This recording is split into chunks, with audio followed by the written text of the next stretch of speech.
horror story, the victim keeps asking why, but there can be no explanation, and there shouldn't be one. The unanswered mystery is what stays with us the longest. Long in development and bearing a strong pedigree, Alan Wake is finally here, but don't let its literary aspirations fool you. Though it weaves a heavy mood, this horror game puts an emphasis on action, and it's just as exhilarating as it is frightening. You'd expect as much from the creators of Max Payne. Has the wait been worth it? Cheer up, handsome. We're here.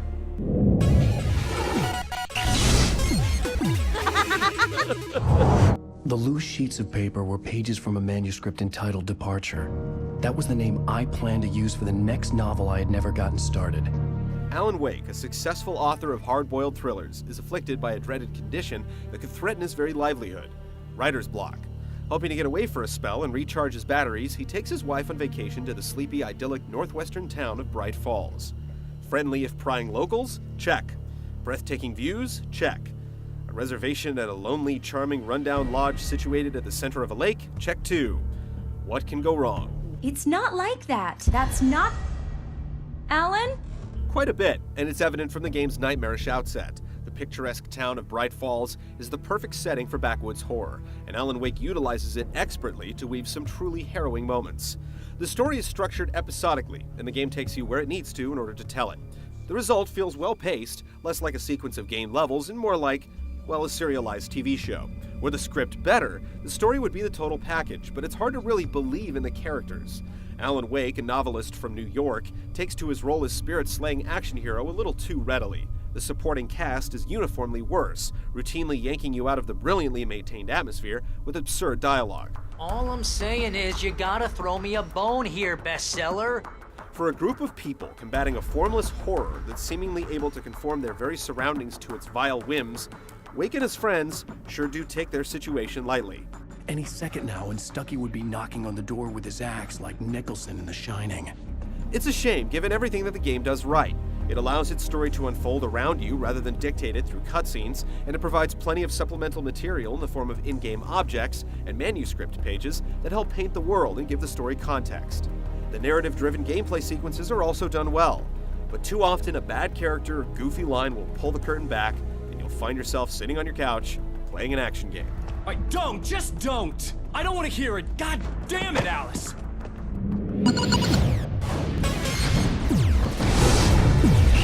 I couldn't remember. I'd been driving too fast down a coastal road to get there. Alan Wake makes superb use of a limited toolset to deliver a relentlessly paced experience. Make no mistake, the game is linear, and though you're encouraged to ignore the ever-present waypoint and creep into the shadows to stock up on ammo or retrieve a hidden collectible, you're never off-script for too long. The experience is all about taking you from point A to point B in style, and it smartly plays on our elemental fear of the dark. It gets a lot of mileage out of having you stumble around places shrouded in shadow while doing everyday video game things, like finding keys to locked doors, solving rudimentary environmental puzzles, or shooting down spirit-possessed hillbillies. It's a testament to how well the game is paced that it never feels repetitive. Alan Wake, the character, has a similarly spare toolset. His arsenal is mostly comprised of stuff you wouldn't be surprised to find in a backwater logging camp or tipped-over utility van. Pistols, hunting rifles, and shotguns, complemented by flare guns and flashbangs. His most valuable tool, by far, is his flashlight, which illuminates his path in the shadow-soaked world and keeps the darkness at bay when it takes hostile form. In Alan Wake, a light source serves as an oasis of safety.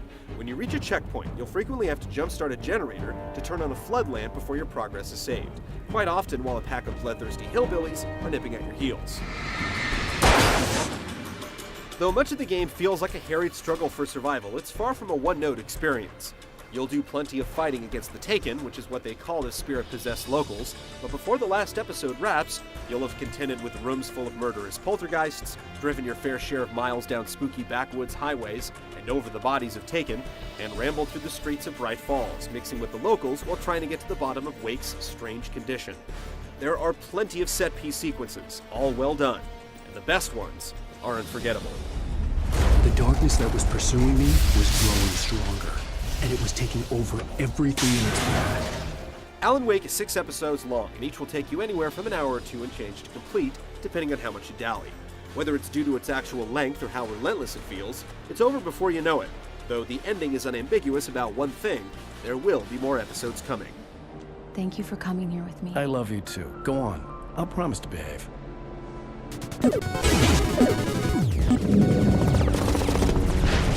Understand?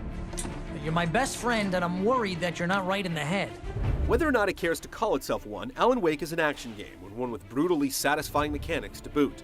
Though light is your ally in the battle against the darkness made flesh, flashing a lantern at the faces of your enemies only goes so far. If you want to put a bad spirit down for good, you'll have to resort to conventional weapons. Most of the time.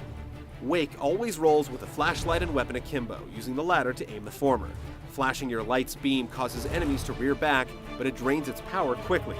This being a game at least partly designed around survival horror conventions, you have to conserve your batteries along with your ammo, especially since some enemies can only be killed with light, like possessed objects and flocks of spirit birds. Being caught under-equipped is typically a bad thing, as your enemies are way stronger than you, more than easily able to tear you to pieces if you can't keep them at bay. When you're fully equipped, you have tons of options to cope with the onslaughts, but they can get truly hectic. Dealing as you are with beings who revile the light, the oddest implements become lethal weapons. Case in point, flashbangs. In other games, they serve to merely buy you time to reposition yourself, but in Alan Wake, they vaporize everything in sight, from the lowliest stalker to the deadliest animated object. If you're getting mobbed, you can drop a flare to give yourself some breathing room. If things are really bad, pop off a round of your flare gun and watch the Taken explode as if hit by an RPG round. That flashlight's kid stuff. The flares will keep the bastards away. Whether you're having it out with waves of Taken or exorcising the darkness out of a possessed object with a battery-operated lantern, combat is uniformly satisfying in Alan Wake. The feedback is brilliant, and the encounters are accompanied by a genuine sense of dread. You really do feel like these hatchet-wielding atrocities could tear you limb from limb if you give them an inch.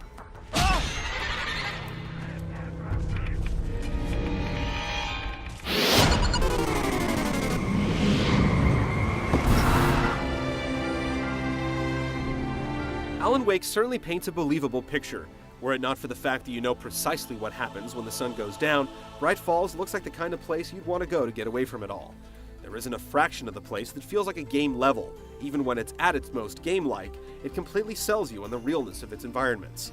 Not surprisingly, the game makes expert use of lighting to put you in some truly frightening places. When the wind picks up and the dark presence starts to whip up the shadows, you start to see the darndest things crawling out of the corner of your eye. The audio contributes to the mood in a big way. When the darkness begins to roil, all sorts of disembodied sounds will alarm and unnerve you. When the combat starts in earnest, the whooshes of flying hatchets and whirs of chainsaws will add to the feeling of impending dread. Alan Wake's presentation fires on all cylinders, selling you completely on its twisted nightmare. It was wild and dark and weird, even by my standards. Alice? Alan Wake paints a vivid nightmare that you won't soon forget. It's the freshest take on the horror game in a long time, and every moment feels like it was painstakingly scripted. There isn't much fluff here. That said, the game is lacking in the frills that we've come to expect from a AAA release. If you're fine with paying full price for a finely crafted single-player experience, then you won't regret your jaunt to Bright Falls.